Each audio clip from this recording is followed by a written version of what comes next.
একজন ভাই টাকা পাবেন, তিনি অন্য ধর্মের লোক, মুসলিম নন মুসলিম, কিন্তু তার টাকাটা তাকে পরিশোধ করা যাচ্ছে না, তাকে খুঁজে পাওয়া যাচ্ছে না।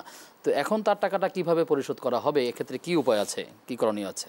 প্রথমত তাকে টাকা দেওয়ার জন্য বর্তমানে যুগে অনেক অনলাইন মিডিয়া আছে।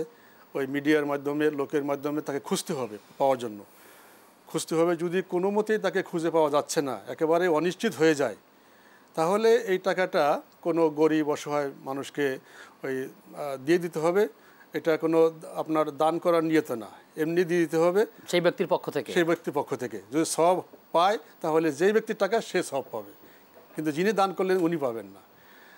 আর যদি সম্ভাবনা থাকে যে হ্যাঁ পাওয়া যেতে পারে, তাহলে অপেক্ষা করতে হবে। আর অপেক্ষাটা আসলে কতদিন তিনি এলান করবেন, অপেক্ষা করবেন? এরকম 2 বছর 3 বছর এরকম কোনো মেয়াদ আছে কি? কোনো মেয়াদ নেই, এটা কোনো মেয়াদ নেই। যদি দেখে সম্ভাবনা থাকে তাহলে অপেক্ষা করবেন, আর যদি দেখেন না কোনো সম্ভাবনা নাই, কোনো দিক দিয়ে পাওয়া যাচ্ছে না, সে সর্বদিক দিয়ে চেষ্টা করেছে কিন্তু কোনো দিক দিয়ে পাওয়া যাচ্ছে না, তখন কোনো অসহায় ব্যক্তিকে দান করে দিতে হবে।